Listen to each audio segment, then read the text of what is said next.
Ilang araw na rin tayo na umiikot sa norte. Nagsimula tayo sa Makati, tumungo sa Subic, Alaminos, Pangasinan, Baguio, dinaanan ang highest point, nagpatato kay Apo Wangod sa Buskalan, nagpaikot-ikot sa kabundukan ng Quirino Mountain Province, pumasyal sa Bigan at Baluarte Zoo. Ngayon naman, sa episode na ito ay ating pupuntahan muli ang Pagudpod at daraanan ang Patapat Bridge dahil sa biyahe natin ngayon ay pupuntahan naman natin ang Apari, Cagayan at nangangalahati na tayo sa North Luzon Loop na parte ng ating ginagawang pag-ikot sa buong Pilipinas.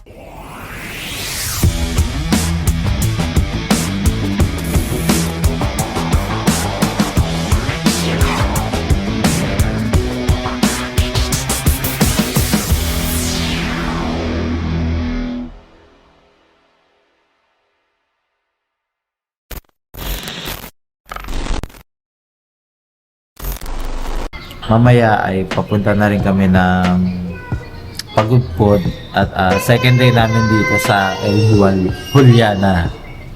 Tapos breakfast ulit tayo. So may mga ibang variants naman ng breakfast dito pero gusto lang talaga namin tong longganisa ng Kaya ito palagi yung in-order namin. Tapos extra egg. Tapos syempre hindi mawawala yung coffee, no? Dunkin Donut yan. Matapos mag-almasal, nagtampisaw lang kami saglit ng aming dudo at agad na rin kaming nag-ayos para umalis.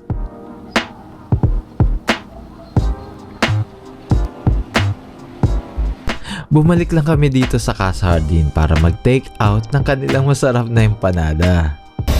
And guys, so bumalik kami dito sa Casa Jardin para magpaluto ng empanada para babaunin natin papuntang Pagudpod.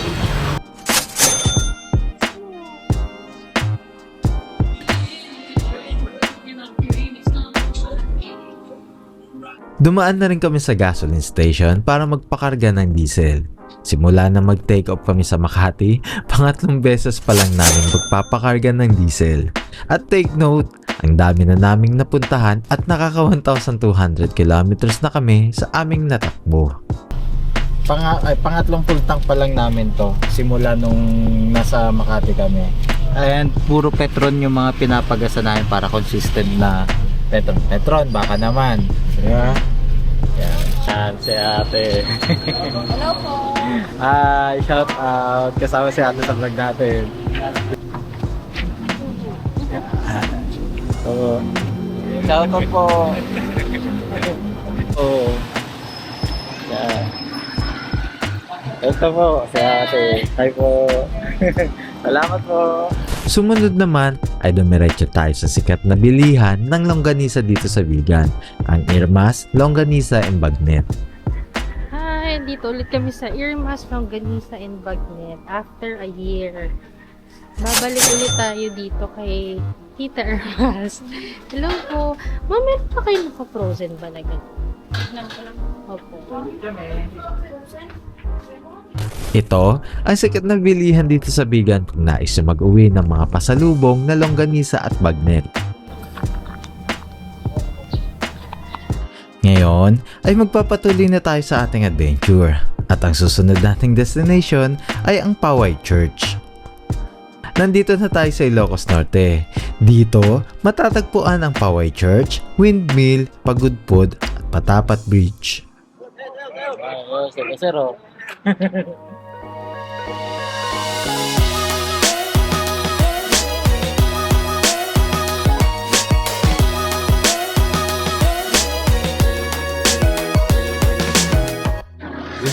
Ang video ngayon.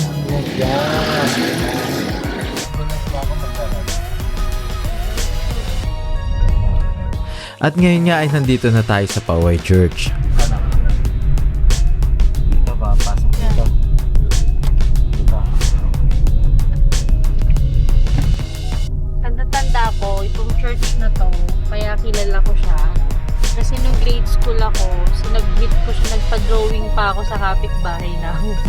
Project ko nung grade school. We're here in Poway! Poway Church.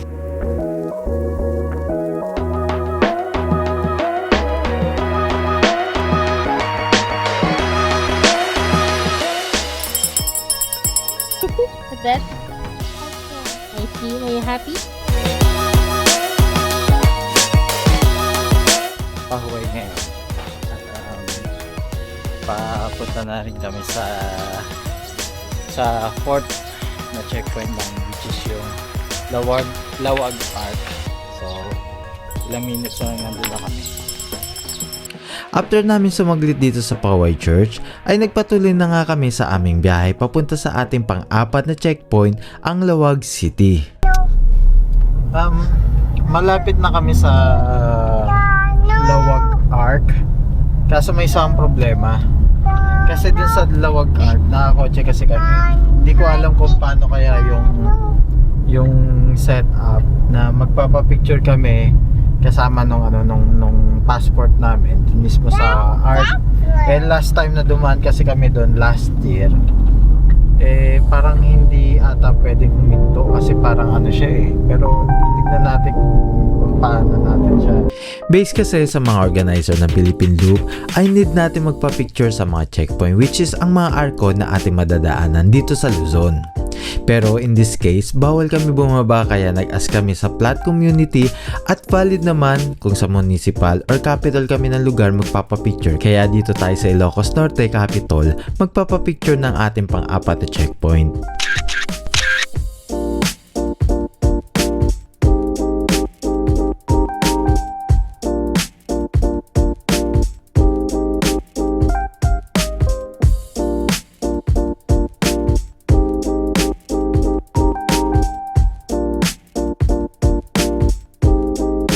In-enjoy lang namin ang ganda ng kalsada, tanawin at sariwang hangin at pinalipad lang ulit ang ating drone.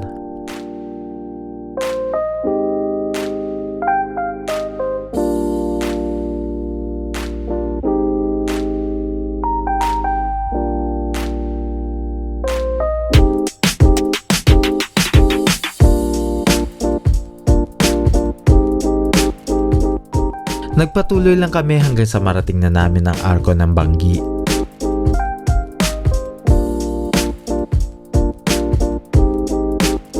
Hindi na natin bibisitahin ang mga windmill sa Banggi kasi napuntahan na rin namin ito last year at medyo paggabi na rin at malapit na rin tayo sa Pagudpud.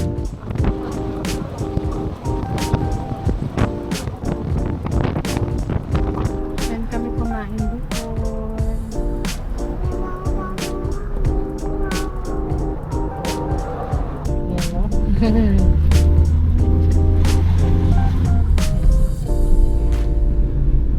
At muli nating narating ang arko ng Pagudpud.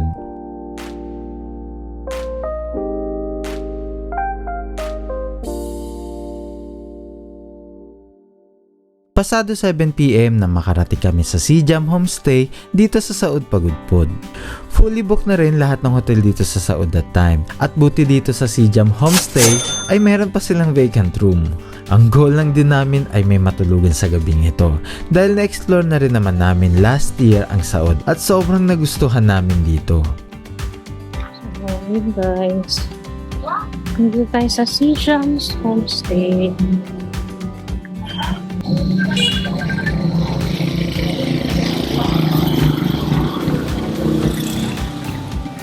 Lumabas at bumili lang si Jem ng aming hapunan. At nag-dinner lang kami. Alam nyo kung ano yung kinakain ko ngayon.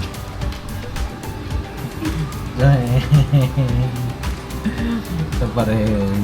Nag-take out kami dun sa binila namin kagabi. Ang lutong-lutong pa rin ha. Sarap. Pagkatapos kumain, nagpahinga na rin kami agad.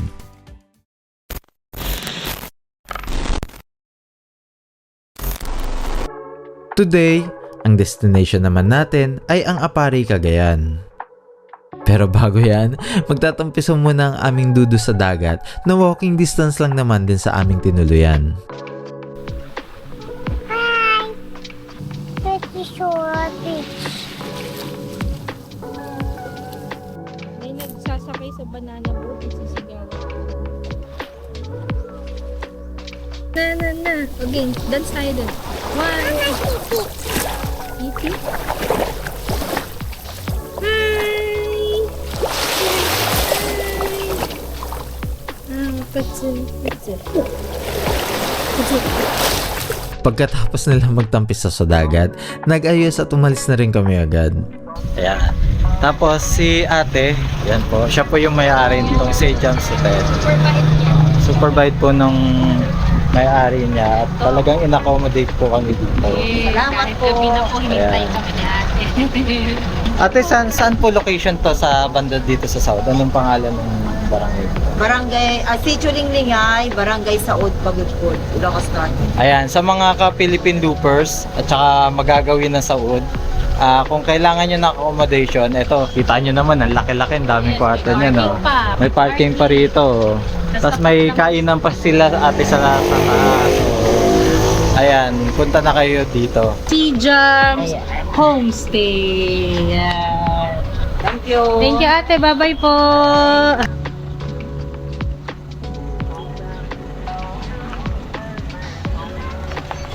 Hi, Dudu. Tandaan natin. Ang destination natin ngayon ay ang Apari, Cagayan.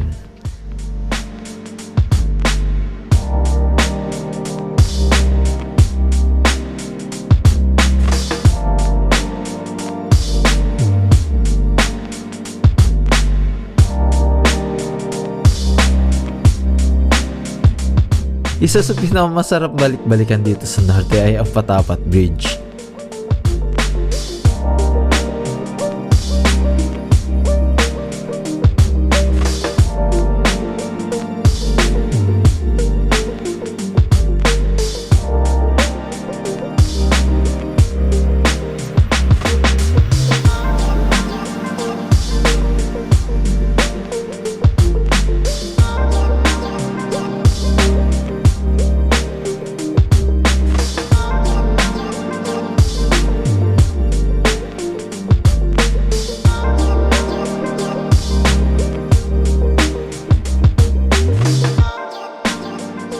Binidyohan ko lang si Max at nag-picture lang kami at agad na rin kaming umalis.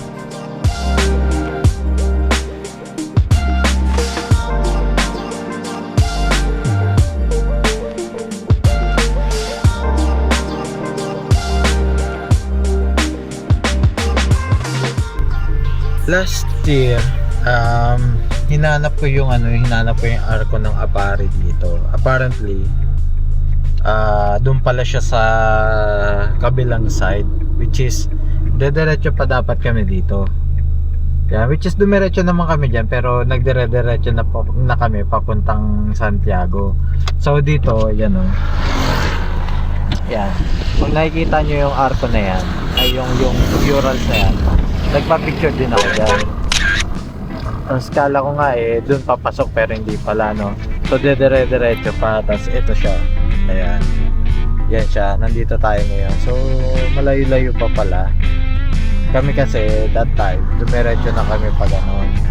So, dapat pala gaganon pa kami at saka ilang oras pa siya. So, huminto lang kami saglit at naghanap ng bilihan ng yelo para sa mga longganisang binili namin galing Bigan. Ang hirap maghanap ng yelo kasi nagdala kami ng vegan longganisa. Ang ginawa namin dun sa tinuluyan namin dito sa Saud Pagudpud, pinalagay muna namin siya sa freezer. So matigas siya ngayon. So need namin ngayon ng ice para matigas pa rin siya until tomorrow, no? Kasi mag-stay naman kami, mag-overnight naman kami dito sa Apari. Tinatawid natin tong vegan longganisa, madala lang dun sa mga papasalubungan natin na malalapit sa atin. So, ayun.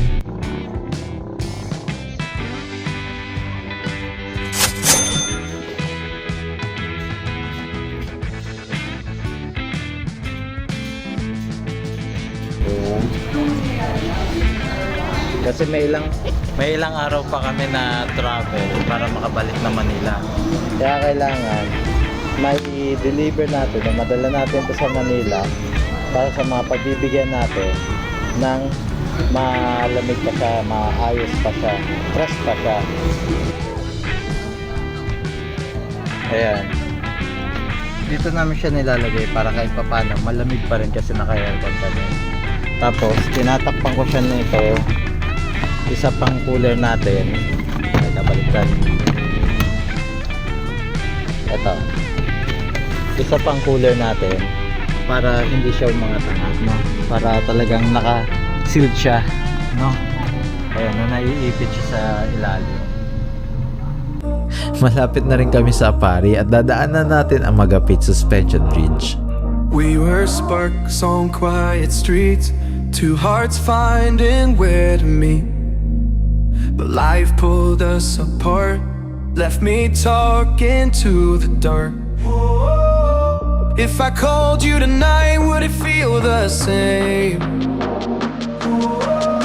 Or have we both moved on to different names?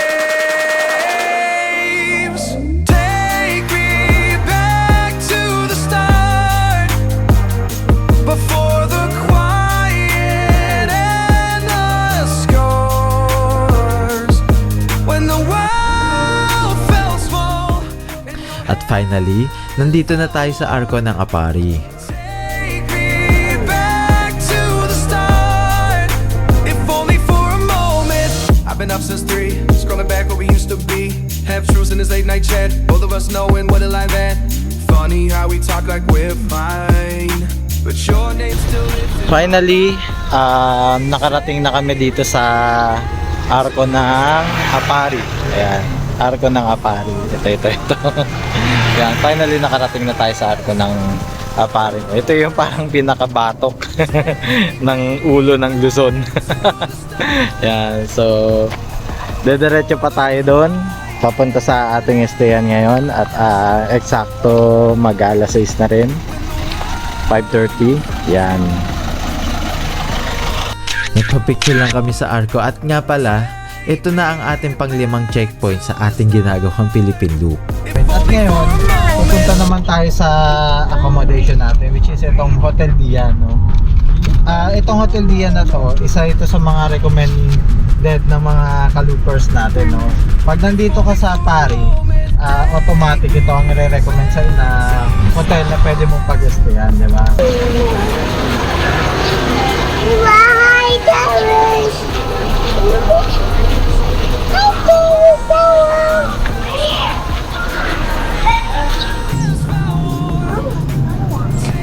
I think so.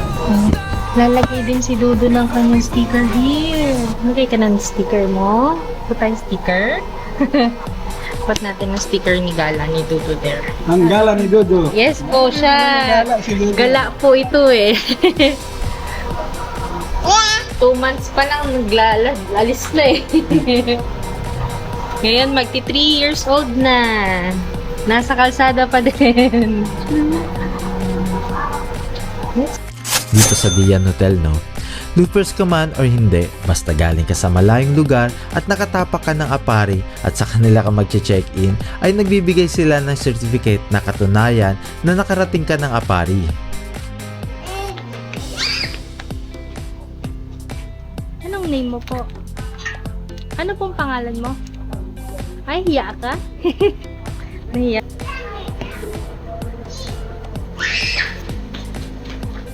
Okay, go to the swimming pool. Ito po yung sticker natin, no? Yeah, gano'n ito. 105.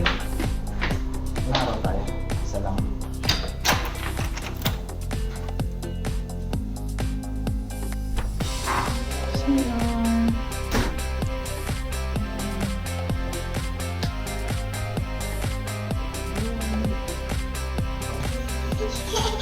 Dudu, are you there?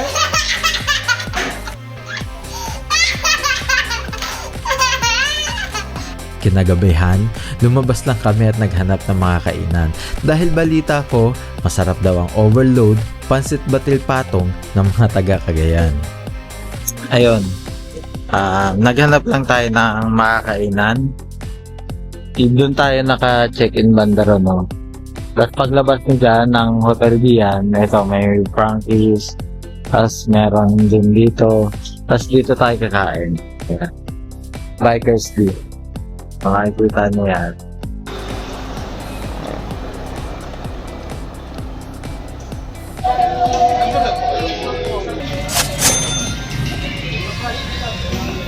Mga kuya at ate. Sa Apari. Sa bikers din. Nasa bikers din kami, mga kuya at ate. Ayan. Pagka magawi kayo dito sa Apari, at puntahan nyo itong bikers din. Puntahan nyo sila. Ayan.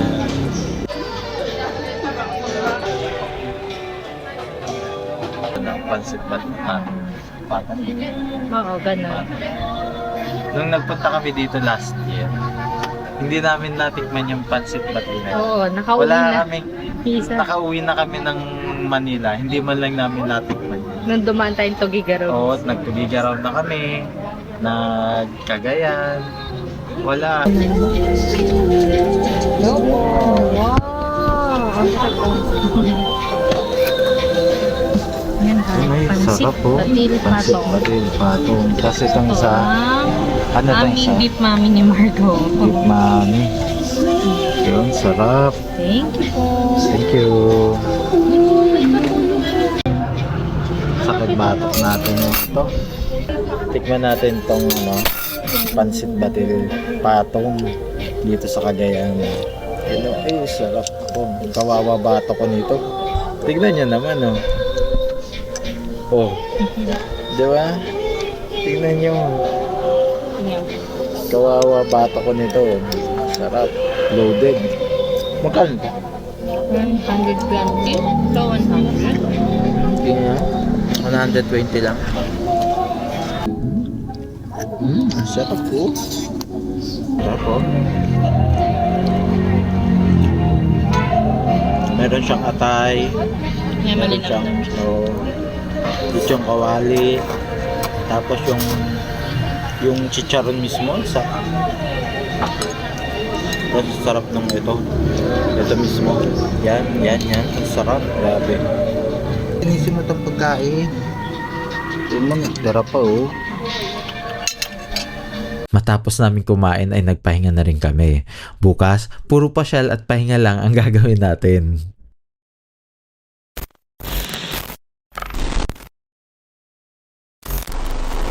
Pagkagising namin, kumain lang kami saglit sa hotel. Pero hindi ko na to na-videohan at lumabas lang kami para mag-ikot sa bayan ng Apari. Day 2 namin dito sa Apari nagala-gala lang kami. Sinilip lang namin kung anong mapupuntahan dito sa bayan ng Apari. Dito rin na pupuntahan namin pinakabunbunan ng ng Luzon, which is itong Apari. Pinakatulo na taga to.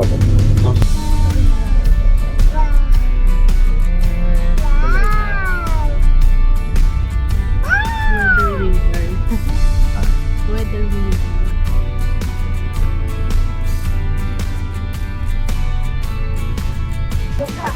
Ayan sila, sir, nagdulup din sila, Saan pa kayo galing, sir? Fairview. Fairview pa, Fairview pa, mga taga Manila. Ang gala ni Dudu, page namin. Opo. Ayan, yung daughter ko. Sir, dito sa likod, sir.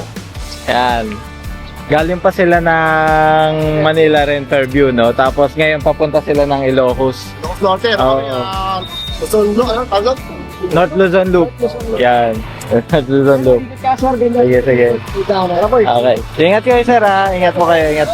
Yun sila, sir. Mga nag-North Luzon Loop naman sila. Mga taga Manila rin, taga Fairview, Tapos tayo ngayon, andito tayo ngayon sa teka, ang gulo ng buho. Andito tayo ngayon sa pinakadulo ng Luzon, Ito yung Apari, Maririnig niyo yung kanta sa Itbulaga. Ito yung tinutukoy doon, Na mula Apari hanggang Gulo. Yan. Ito yun. So, nandito tayo ngayon sa Apari ngayon. Wave hands lang. Oo, Apari. Taga dito pala sila. Ayaw nga, si Arnold nandito nga pala. Oo. Teka, IPM po nga baka dito. Kilala rin dyan mama yun Kapatad Kasi Oo, si Pedro. For good dito.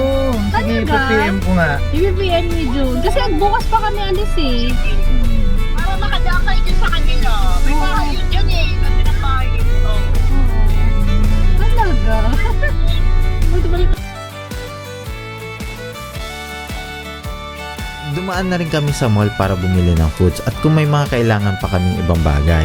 At may ilang araw pa tayo mamamalagi sa kalsada.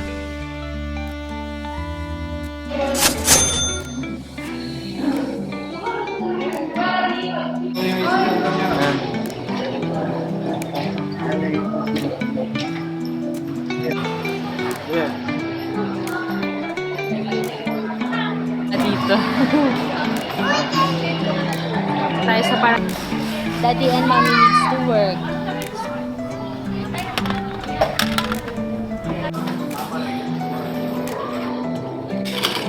Agad na rin kami bumalik sa aming hotel para magpahinga.